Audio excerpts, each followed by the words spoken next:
Hiya everyone! Well, you know I can't resist a good weather video, and the weather normally dictates my life rather than some twat who's got some crap degree at Eton. So we've had Storm Dudley, we've had the arse end. No, in fact I shouldn't be swearing and saying the word arse. We've had the bum end of Storm Dudley just past us. Wasn't too bad, a bit breezy and all that, but the one we've got to worry about is Storm Eunice. It's going to be a big one. Some people are predicting 70-mile-an-hour winds here. Not too bad, but others are predicting 82-mile-an-hour gusts. That is not good for the roof of my cottage. Look, we've come inside because that is one thing that really gets on my knockers, and I have got a good pair of knockers. It is wind noise. When you're trying to watch a video and you've got all that wind noise around the microphone, it just does me nothing. Anyway, we have got to take this storm very seriously because they're saying that it could be the worst storm for 30 years. So the first preparation I'm going to do is get my hair cut short because I don't want my hair to get messed up. So we are going for the Tupney all-off, as I call it, or my son James, he'll call it the tennis ball look.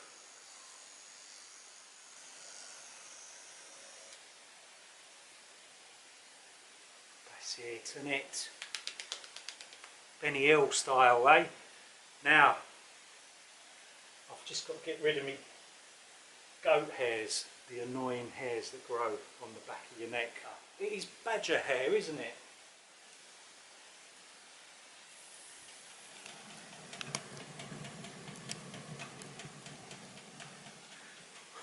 Oh, hope there's no birds sitting up there. Can you imagine the smell?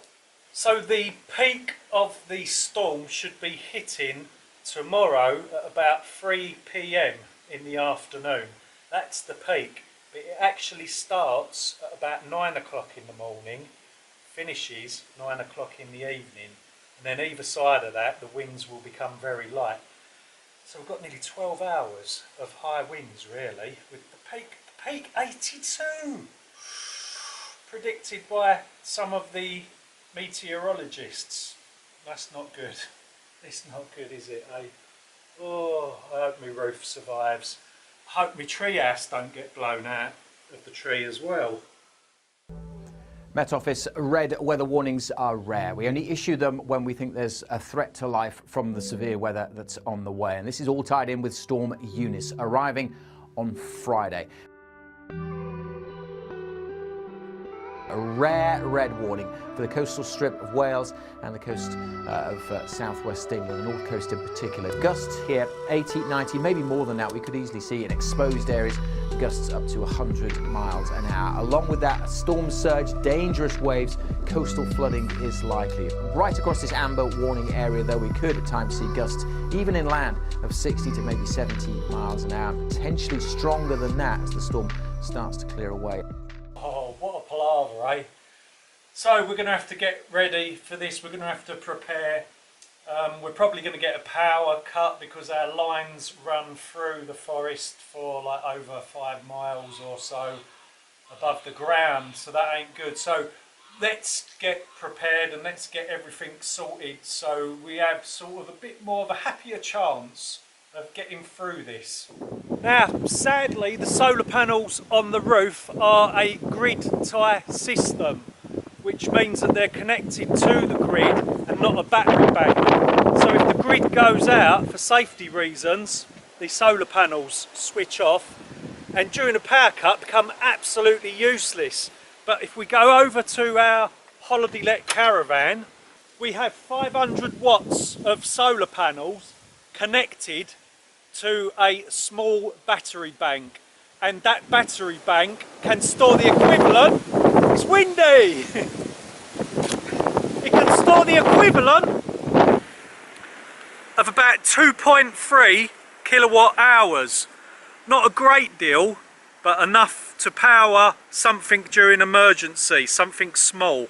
Now, when I designed the charging system for this caravan, I thought I would incorporate a 24 volt power outlet from the batteries that can go over to the house.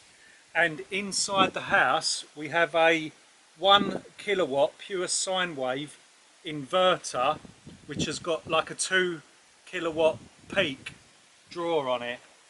So we have power over the house in case we have a power cut. Sorted. The old silver fox, eh? He's more cunning than her, than what you thought. Now, for someone who ain't too familiar with like electrics and power ratings and all of that, that battery bank over there and the solar panels charging it and the pure sine wave inverter is plenty enough to run a bread machine, because this is only 600 watts, and bake you a loaf of bread, so you ain't got to do it by hand. Or we can top up our freezers as well on that power. Now, funny enough, even before I knew this storm was coming, about a week and a half ago, I ordered an extra 10 litres, 10 bottles of pure clean burn lamp oil for our oil lamps. I've topped these up, I've trimmed the wicks, we've got one there and we've got another one over there all ready to go, as well as candles, and I have got another oil lamp upstairs in my bathroom, and we've got an oil table lamp as well, so we should have lighting without sacking off all the electric for lighting that's coming from the caravan, because really at the end of the day keeping your food safe is more important than putting a blinking light on, isn't it, really? Hey. Now, prepping is pretty much all about fun for me. I actually really do enjoy it. I'm not paranoid or anything, but do you know what?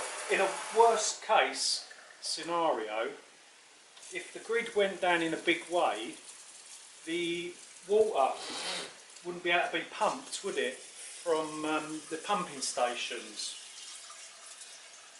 So we're going to get this Kilner jar filled right up to the brim, so we've got like drinking water just in case, fresh drinking water ready to go.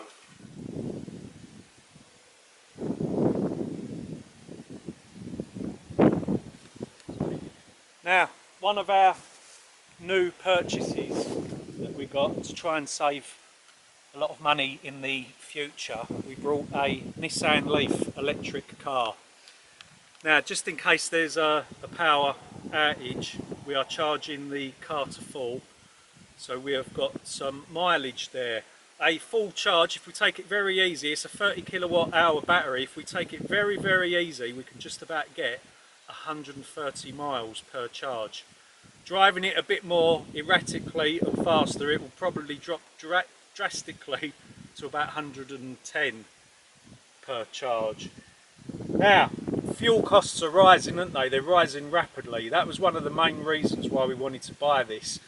It has actually got nothing to do with the environment, sort of thing, in a way, because the production of the battery packs on here causes unlimited carbon emissions, doesn't it? They reckon that one of these cars, from brand new, if charged on renewable energy, would take 60,000 miles to break even on the carbon if you're charging with renewable energy. So they're not that green as you think they are. They may not pollute the towns and all that, like with exhaust fumes and all that, but yeah, anyway, we're sort of waffling there, aren't we?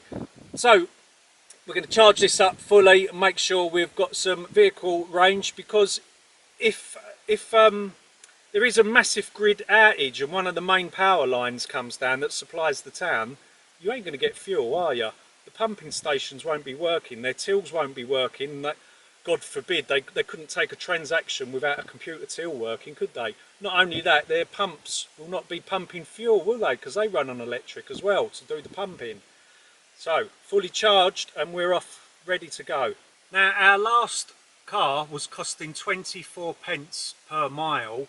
This car is costing an amazing 3 pence per mile, as long as we charge on our nighttime economy 7 tariff.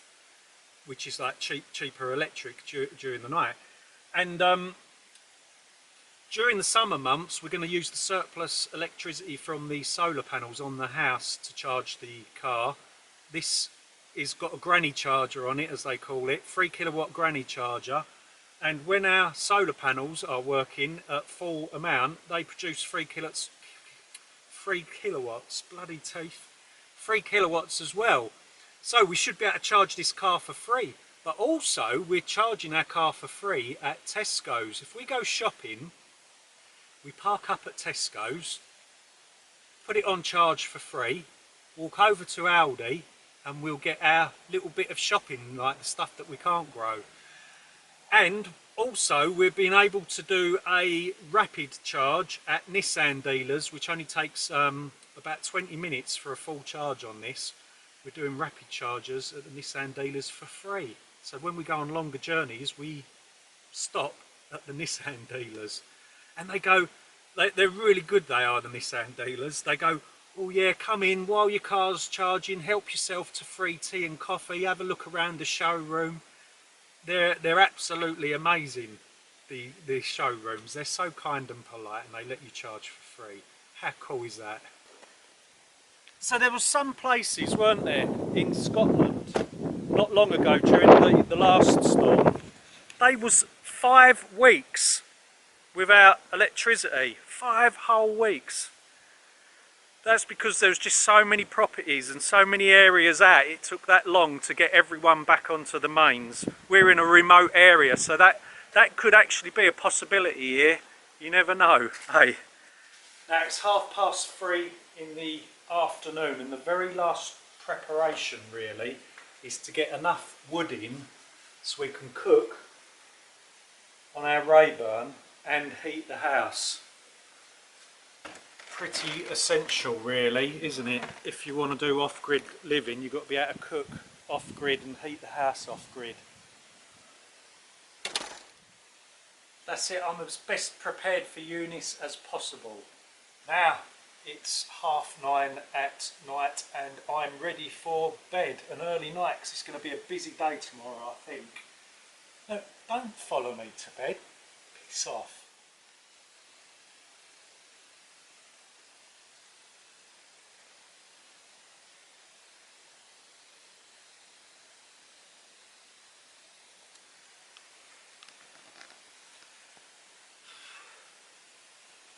Eight o'clock in the morning, T-minus 1 hour. The winds are just starting to pick up and it's hit the coast of Wales and all that side of the country already. It's just starting to hit over there. We're over the other side, so it should take a good few hours before we get like the peak. That's it, the last little bit of the things to do. I'm going to move my car to a safe position because I don't want a roof tile hitting it. I'm sure my roof's going to come off. But it's still quite calm at the moment. It's about 8:30 now. I've jumped out of bed really quick. Yeah, I've got to put my brake on my caravan as well because I don't want that to blow away. And feed the animals. So when a caravan's stationary for a long time, you don't put the handbrake on in case the brakes seize on to the drums. But, yes, it still works. It's a bit stiff though, I have to grease that. That should be on. Right. Oh dear. I've just been having my cup of tea and I thought I'd check the internet. Overnight, our area has now been put into a red alert by the Met Office, and we have just heard that there is power cuts in Devon so far, and that's where the storm's been hitting first on the west coast. I don't get it. Look, I just don't get it. Is it a load of fuss about nothing? It is now coming up to midday. We're meant to be at the peak of the storm. The sun's out and it ain't even that windy. I don't get it. Have I had smoke blown up my backside or something? This seems to be picking up a bit now. But there's don't seem to be any damage about. We've got a little sort of little structure over there for the ducks that's blown over, but that's nothing too bad. All seems in order. Tree house is still in place.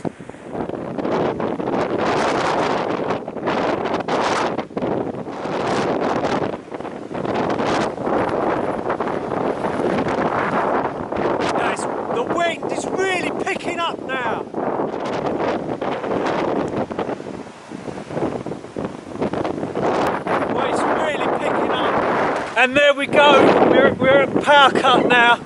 The power's gone down in the house. There was some real big gusts going on there. I was out in the garden and they've just told me that there's a power cut. Let's get back indoors safe. We're not daft, I'm not going down there. James wasn't wise like me, he didn't get his hair cut. Power outage now. It's all right though. It's all good because we've got the. I can get all my equipment out, can't I? Put my lamps on. It's like a dog with two danglies. I'm all prepared. Bring it on. Look at this. Vicky's just managed to get the power outage map up on her mobile phone using like the 3G or 4G network. Look, have a look at this.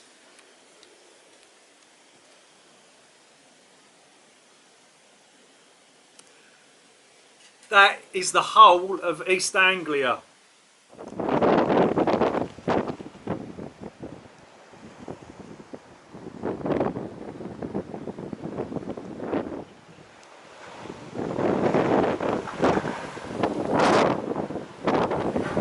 This ain't good at the moment. It's 3 o'clock. I've just gone 3 o'clock. This is meant to be the red warning over. The fucking roof's gonna blow off on the caravan. I'm trying to hold it down. Fuck's sake. This needs to stop. This is about to blow off if we're not too careful. Fucking either. Oh, hopefully that's it. Oh, my arms are killing me.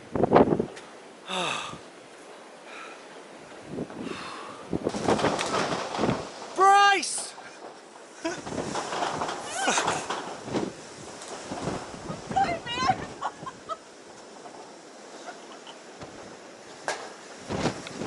This wind's more powerful than your arse. It's now 4 o'clock. It's starting to calm down a little bit. I think we've saved the roof over the caravan. That was about to blow off. We've saved that. This storm needs to come to an end. Look how much that's leaning now.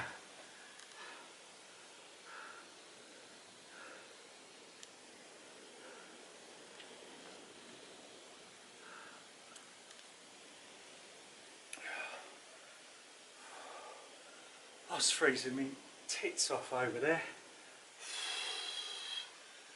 Well, it's gone 4 o'clock now. The wind seems to be calming down. We've still got a power cut. I don't think that power's going to come on any time today. There is so many power cuts across the country that they're literally, they're not going to be able to fix it that quick. Due to this evening's strong winds, the A14 Orwell Bridge remains closed in both directions between Junction 56 and the Worsted interchange and Junction 57 and the Napton interchange. And in Felixstowe, the A154 Trinity Avenue is still closed due to fallen power cables between the A14 and Azanzi Avenue. Earlier, Suffolk declared a major incident as authorities saw how the storm impacted the county. A weather warning remains in force with the Met Office for strong winds. Well, it's 5:30 in the evening now. The sun's going down. We've just started lighting the lanterns up, or the oil lamps in the house. There is no damage, thankfully, to the polytunnel, the house. We managed to hold the roof down on the caravan. There doesn't seem to be any serious damage whatsoever. Thank my lucky stars. Oh my God. To be honest, I was panicking. I don't think the electric's going to come on tonight because there is power cuts all over Suffolk, and we're in an area where there's just like widespread power cuts. It literally goes to all of the surrounding towns. So we've lit the stove, we're going to get dinner cooked.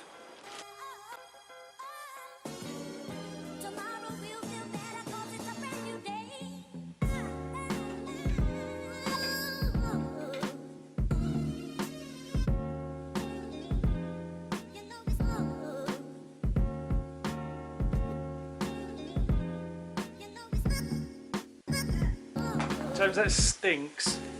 Oh, double. 1, 2, 3.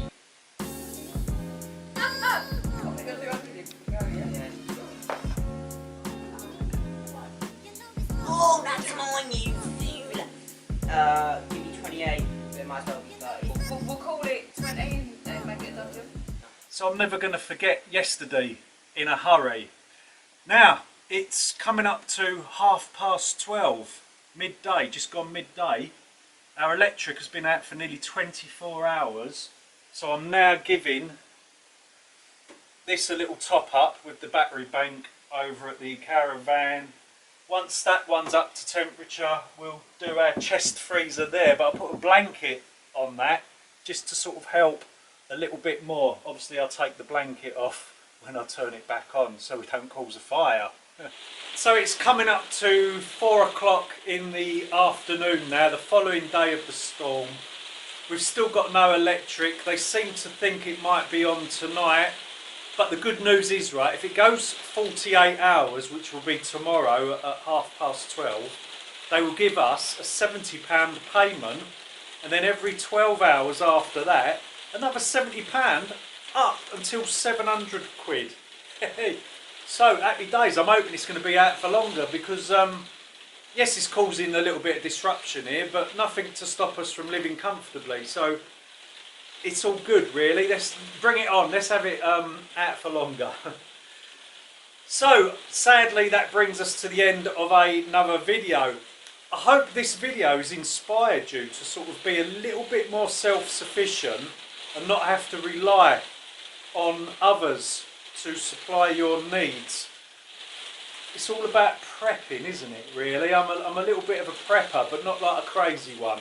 So yeah, I hope that video's inspired you to get little things sorted out, even if it's just buying some old-fashioned oil lamps off of eBay, or even just making sure you got candles under the cupboards, under the cupboard sink or something like that. So, thanks for watching. Thanks for popping by. Thanks for all your kind words. And please let me know down below how you got on with the storm, whether you had a power cut or not. And I just wish that all of you did stay safe and all of that. Now this video is probably going to get a little bit delayed putting up because of the fact that we have got a power cut. So take care, look after yourselves, and I hope the weather didn't disrupt you too much. See you later.